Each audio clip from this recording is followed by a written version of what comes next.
तो किसान आंदोलन को लेकर जेपी नड्डा के घर पर इस वक्त बहुत ही अहम बैठक चल रही है। 3 बजे किसान संगठनों को बुलाया गया है सरकार से बातचीत करने के लिए, और उससे पहले अब किसानों को कैसे उस बैठक में समझाया जाएगा, और इसी को लेकर ये मंथन चल रहा है जेपी नड्डा के घर पर। किसानों से बातचीत में शामिल होंगे अमित शाह, ये सूत्रों के हवाले से बड़ी जानकारी मिल रही है।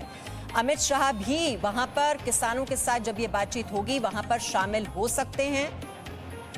और ये जो जेपी नड्डा के घर पर जो बैठक चल रही थी उसमें खुद अमित शाह मौजूद रहे हैं, राजनाथ सिंह उस बैठक में शामिल रहे, पीयूष गोयल वहां पर अभी भी आपको बता दें ये मंथन चल रहा है।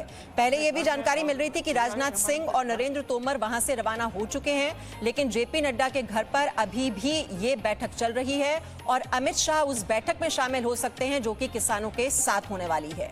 और जानकारी ले लेते हैं, हमारे सहयोगी रविंद्र हमारे साथ है। रविंद्र, बड़ी जानकारी, अमित शाह भी उस बैठक में शामिल हो सकते हैं किसानों के साथ जो बातचीत होने वाली है 3 बजे।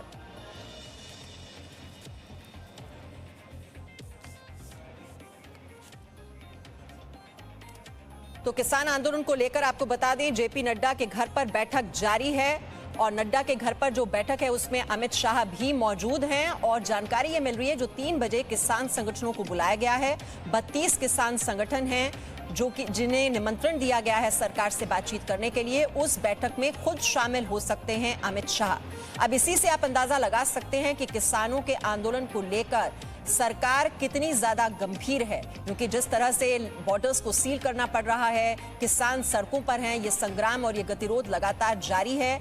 सरकार की कोशिश यही है कि किसी तरह से इस गतिरोध को तोड़ा जाए, और सरकारों को अब कैसे वहां पर जो किसान संगठन पहुंचेंगे सरकार उन्हें कैसे समझाएगी, ये बहुत ही देखने वाली बात होगी। 3 बजे ये बैठक बहुत ही महत्वपूर्ण, और अमित शाह खुद इस बैठक में मौजूद रह सकते हैं, ये जानकारी हमें मिल रही है।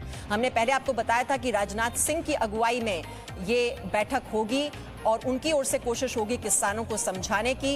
ये बहुत ही महत्वपूर्ण बैठक जो कि जेपी नड्डा के घर पर चल रही है, जिसमें अमित शाह मौजूद हैं, पीयूष गोयल, राजेंग, नरेंद्र सिंह तोमर जो कि कृषि मंत्री हैं, वो सभी इस बैठक में मौजूद रहे हैं। और इससे पहले हमने देखा था ये शनिवार से ही ये मंथन का जो दौर है वो शुरू हो गया था। एक के बाद एक ये बैठकों का दौर लगातार जारी है, क्योंकि कोशिश सरकार की यही है जो किसान की आशंका है, जो उनके मन में बार बार सवाल खड़े हो रहे हैं इस नए कृषि कानून को लेकर, उन आशंकाओं को कैसे दूर किया जाए। और प्रधानमंत्री नरेंद्र मोदी ने खुद वाराणसी के मंच से कल ये बात कही थी कि किसानों के मन में जितने भी सवाल हैं, जितनी आशंकाएं हैं, जितनी चिंताएं हैं, उन्हें दूर करने की कोशिश की जाएगी।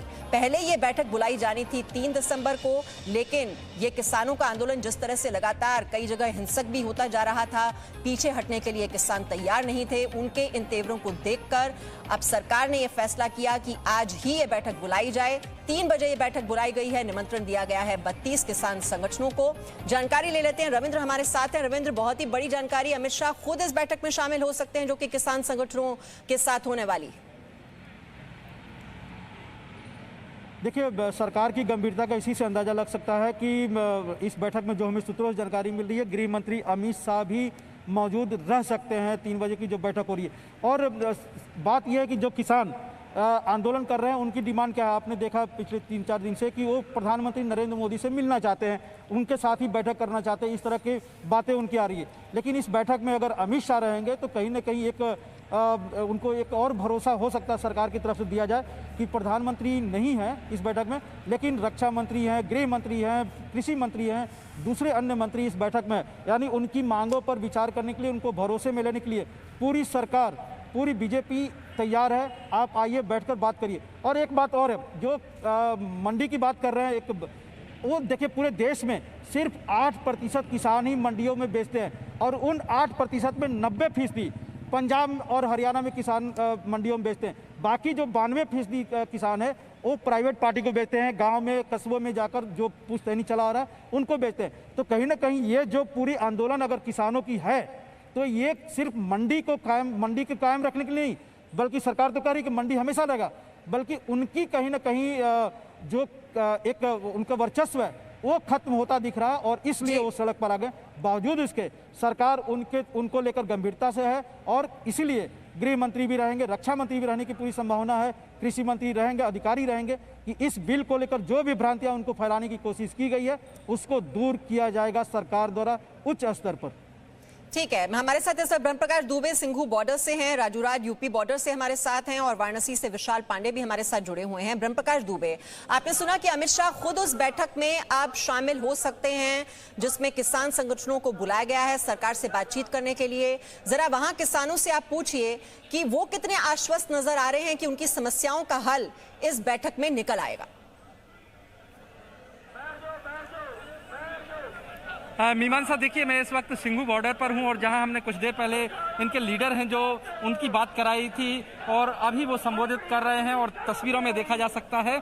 हम आपको बता दें जिन जिन किसानों से हमने बात की, किसान नेता यहां पर मौजूद हैं, सुखविंदर जी, उनसे जब बात की है तो उनका कहना है कि उनके बहुत सारी शंकाएं हैं और सबसे महत्वपूर्ण बात मैं आपको बता दूं कि जो किसान यूनियनें हैं, तमाम संगठन हैं, वो एक मत नहीं है इस बात को लेकर कि सरकार के समक्ष 3 बजे जाएं और बातचीत करें। अभी थोड़ी देर पहले जब हम बात कर रहे थे तो उनका कहना है कि देश की तमाम किसान यूनियनों को बुलाया जाए तभी वो बातचीत करने के लिए जाएंगे और एमएसपी को लेकर सरकार भरोसा दे।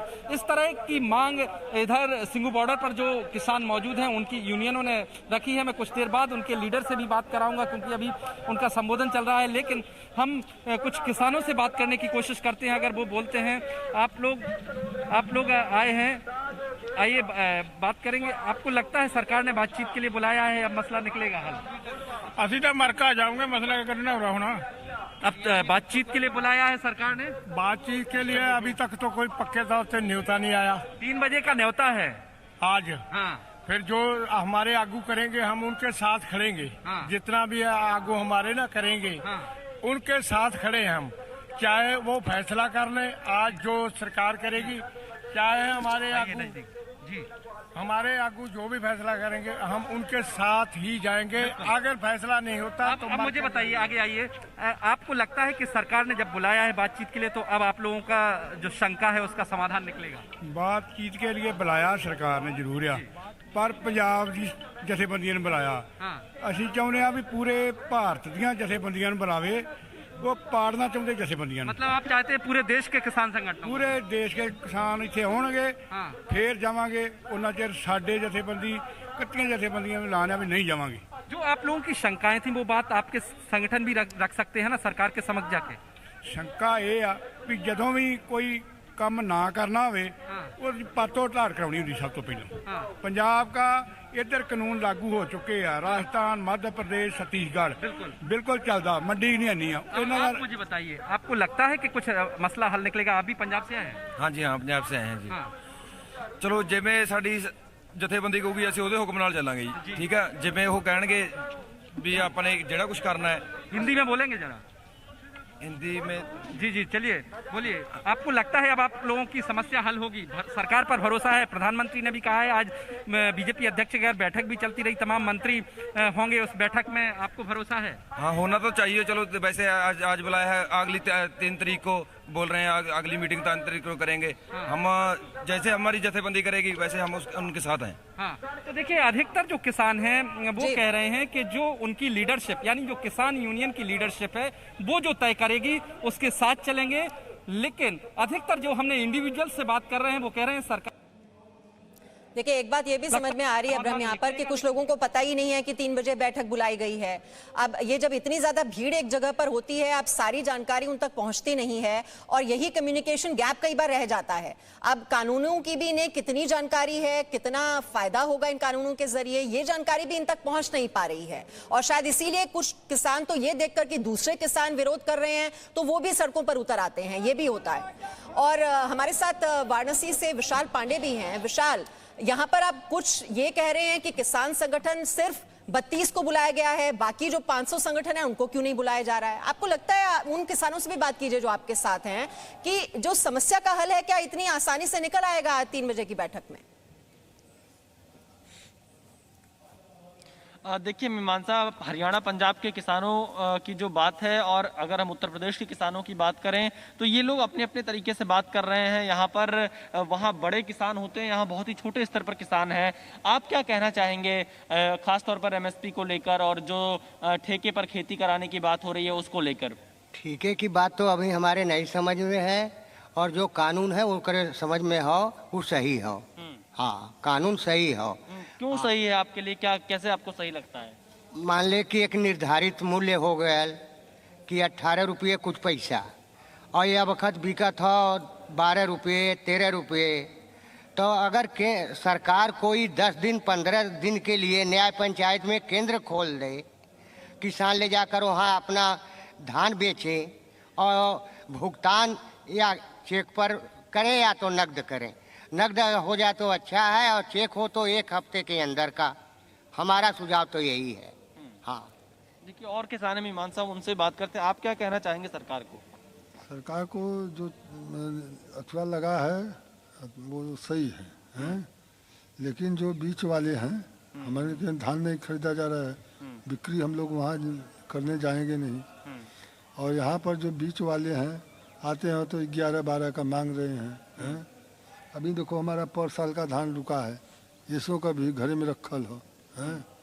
अब सूता बैठा के जगह में वहाँ धान रखल हो। खरीद नहीं हुई आपके धान की? खरीद नहीं हुई है। यानी ये खरीद क्यों नहीं होती है? जब आप सरकारी क्रय केंद्र पर जाते हैं आपसे क्या कहा जाता है वहाँ? कहा जाता है कि ले आओ इसको सुखवाओ, या तो पहिया है फिर से इसको उठा कर लेके आओ, हैं? तो आने जाने में भाड़ा लगता है, हैं? तो फिर अब हम उसको एक दिन यहाँ लेकर आए, उसको थ्रेसर में दबा करके लेके गए, फिर वहाँ पर से ये हुआ कि बंद हो गया। जो बीच में केंद्र वाले मिले रहते हैं, क्रय केंद्र वाले व्यापारी जो लोकल हैं उनसे मिले रहते हैं, वो हमारा 13-14 का धान लेकर के वह उसी क्रय केंद्र पर देते हैं जो सेंटर हमारा होता है, और वो परमिशन लेते हैं 500 कुंटल मुझे देना है, 400 कुंटल मुझे देना है। खेत उनके पास नहीं है, हमारा ही खरीदेंगे, और वो उनसे मिले रहते हैं। जब हमारा जाता है तो वापस करते हैं, और उनका जो है 500 कुंटल लेंगे। ये गड़बड़ी जो है हमारे यहाँ तो है। कैसे सुधर सकती है ये गड़बड़ी सुधर सकती है जब तक कि प्रशासनिक तंत्र और शासनिक तंत्र मुस्तैदी के साथ इस पर कड़ाई से न काम करे। जब कड़ाई से काम करेगा तो ये सुधर जाएगा, क्योंकि उनको चेक करें कि इनके पास क्या 500 कुंटल के खेती है। जो बिचौलिए बेचते हैं, जो बिचौलिया बेचते हैं 500 कुंटल, जो उनके क्रय केंद्र का पूरा हो जाता है। जैसे आज गवर्नमेंट कह रही है ना कि मैंने इतना धान खरीद लिया, इतना धान खरीद लिया, जितना कुंटल धान बता रहे हैं उतना किसान भी नहीं दिया है।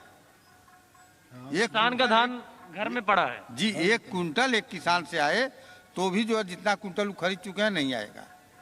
मतलब 5 जो है 50 कुंटल दे दिए, 500 कुंटल दे दिए, 5000 कुंटल दे दिए। वो कहाँ से दिए? उनके पास 5 बिस्सा खेत नहीं है। जो 5000 कुंटल दिए हैं क्रय केंद्र पर, उनके पास 5 बिस्सा भी खेत नहीं है।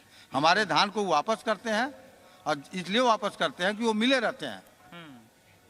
10 भी 50, 100, 50, 200, 500 रुपया परोक्ष रूप से उनको देते हैं फायदा, हमारा वापस करते हैं, और वही धान वो उनसे लेते हैं।